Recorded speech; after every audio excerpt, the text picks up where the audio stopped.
कहूँगा देखते देखते कब तुमसे आप हो गए और दिल्ली की जनता ने ऐसा मत किया कि अब की बार झाड़ू के साथ आप साफ हो गए। तो वो पंजाब में मत करना और भगवंत मान को मैं कहूँगा संगठित करके अपने कैबिनेट को रखें।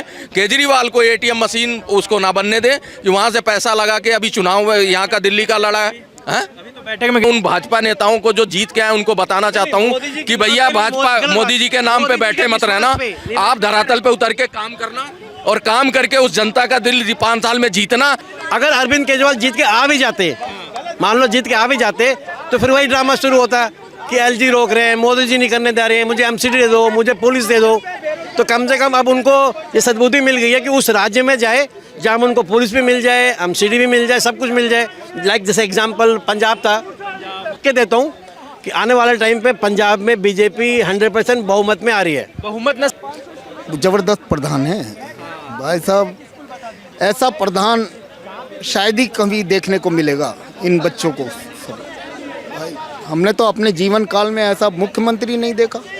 उत्तर प्रदेश सबसे बड़ा प्रदेश है, ऐसा ही मुख्यमंत्री चाहिए दिल्ली में। कपिल मिश्रा फिर बीजेपी है तो हम लोग हैं नहीं है। बीजेपी का इतिहास रहा है, कभी भी सीएम चेहरा उन्होंने लॉन्च किया नहीं और हमेशा चौंकाया है। चाहे आप यूपी देख लो, चाहे एमपी देख लो, राजस्थान देख लो, जितने भी छत्तीसगढ़, उड़ीसा, जब लोग प्रिडिक्ट करने लगे कि भैया फलाने को बनाएंगे, क्योंकि हाँ सबसे पीछे खड़े कतार में नजर आए शिवराज सिंह चौहान सबसे बड़े एग्जाम्पल हैं, जिनकी लाडली बहन योजना की वजह से इतनी बम्पर जीत मिली थी, उनको कैबिनेट में ले आए और उनकी जगह वो मोहन यादव को। तो वही कह रहा हूँ कि बीजेपी, आप परवेश वर्मा की बात कर रहे हो, परवेश वर्मा के बारे में एक बात प्रिडिक्ट जरूर करूंगा, डिप्टी सीएम जरूर बनेंगे। सीएम ना बने, डिप्टी सीएम 2 बनेंगे, 2 में से कपिल मिश्रा या जो भी है दूसरा हो, लेकिन पहला मैं बताऊं डिप्टी सीएम, अगर सीएम बनते हैं तो बढ़िया है, लेकिन अगर हाँ मैं उससे नीचे नहीं रहेंगे। इसलिए जो है बीजेपी का प्रिडिक्ट करना बेवकूफ़ी है। जहाँ जहाँ हमने कहा है वहाँ हमने गच्चा खाया है, इसलिए हम कभी कहेंगे नहीं, क्योंकि बीजेपी ने भी देखो चुनाव तो चेहरे पे लड़ी नहीं, किसी भी राज्य में मोदी जी के नाम पे लड़ी। लेकिन मैं उन भाजपा नेताओं को जो जीत के आए उनको बताना चाहता हूँ कि भैया भाजपा मोदी जी के नाम पे बैठे मत रहना, आप धरातल पे उतर के काम करना और काम करके उस जनता का दिल 5 साल में जीतना। आप अपने बेस पे आना, अगली बार मोदी जी के चेहरे पे मत आना। मोदी जी के नाम पे नहीं, मोदी जी के विश्वास पे लड़ा गया था।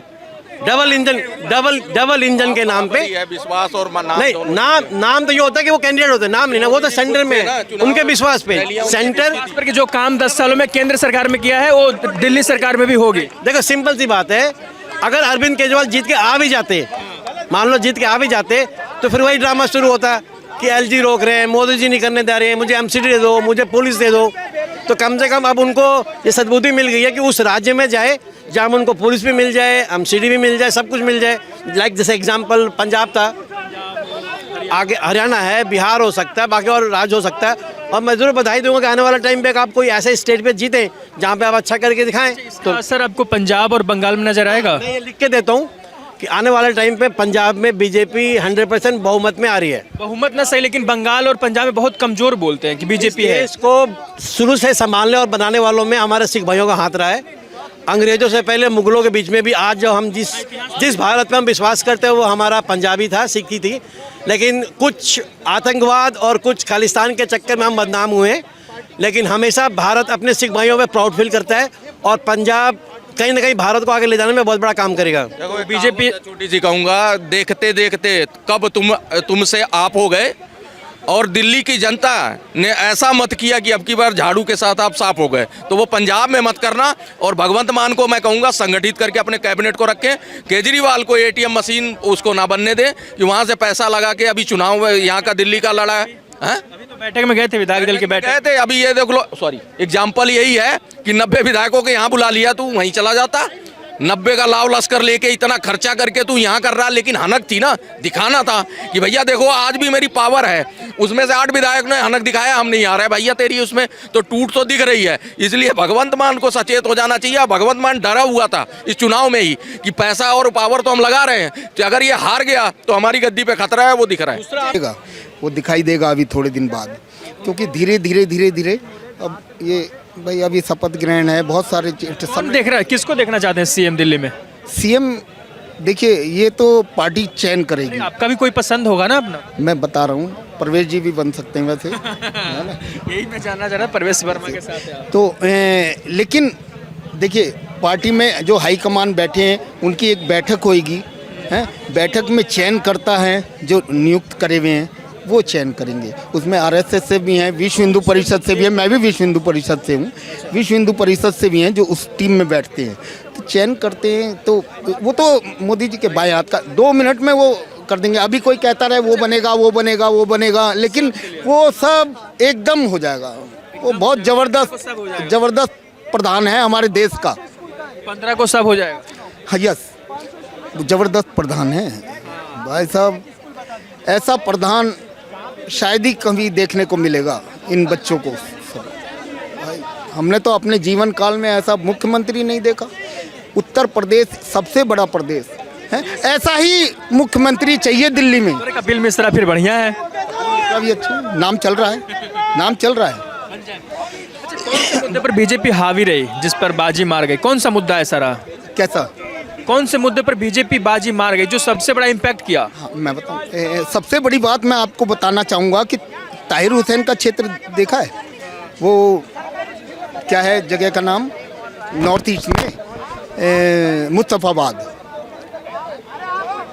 वहाँ काम करवाने का श्रेय जाता है ओवैसी को। ओवैसी को क्या पड़ी थी यहाँ दिल्ली में आने की है, और वो ऐसे इंसान को टिकट देना है, तो ओवैसी को मैं श्रेय देना चाहता हूँ। ओवैसी ने ताहिर हुसैन को टिकट दिया, और वहाँ के मुस्लिम सब समझते हैं कि यार जो पढ़े लिखे मुस्लिम हैं ना, जिनके बच्चे कॉलेज जाते हैं, स्कूल जाते हैं, अच्छे समझदार लोग हैं, सब ने एकदम पलटी मार दी। तो ऐसे क्षेत्र से बीजेपी का आना एक मायने रखता है। तो इसका मतलब हम लोगों ने सरकार ही बना लिया है। समझ चुका है अच्छे से कि हमें दिल्ली में क्या करना चाहिए। इस इंसान ने तो क्या करा, अन्ना हजारे जी के स्टेज पे, मैं भी स्टेज पे होता था, वहाँ कविता सुनाता था, तो स्टेज से उतर के कविता सुनाते थे। यस। अब कवि है? नहीं, मेरे पापा कवि थे। हाँ, हाथ से कवि हैं ना, सुरेंद्र शर्मा, तो उनके वो भी जानते हैं मेरे फादर को। तो मैं वहाँ सुनाता था कविता, ऐसी कविता सुनाता था। कांग्रेस का वो चल रहा था उस टाइम शासन। तो खैर वो चीज़ें छोड़िए, क्या नाम, ऐसे जगह से, हाँ, यूपी इतना बड़ा क्षेत्र, उत्तर प्रदेश। योगी जी आपको पसंद है? बिल्कुल पसंद कौन है। सा काम आपको अच्छा लगता है उनका?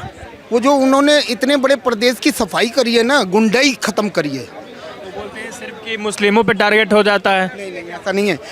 मुझे वो भी याद है, वो दुबे का एनकाउंटर हुआ था ना, विकास दुबे, गाड़ी पलट तो है, उसके लिए ये लोग नहीं बोलते हैं, ये कह देते हैं कि भाई मुस्लिम लोग, हाँ, मुस्लिम लोग खाली अतीक अहमद को बोलेंगे। अरे उसे भी बोलो ना, विकास दुबे का एनकाउंटर हुआ, बदमाश तो बदमाश है, उसकी कोई कास्ट नहीं।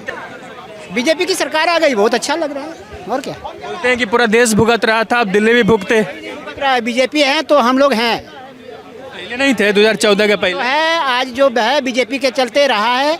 ये कोरोना काल से, जैसे कोरोना आई थी ना, उसी में सब गरीब चले जाते, लेकिन बीजेपी आई, बीजेपी है, बहुत अच्छा है। दिल्ली में भी बीजेपी आ गई है, अब और अच्छा हो जाना चाहिए। अच्छा होगा, हो गया। पहले बुरा था, केजरीवाल थे तो। हम तो देखे नहीं, अभी आए हैं हम, कब आए आप? बस 10 दिन हुआ है। हाँ, तो 10 दिन में तो सरकार चेंज हो चुकी है। ये थे लोगों के राय। बाकी बने रहे हमारे साथ और देखते रहिए द लोकसभा।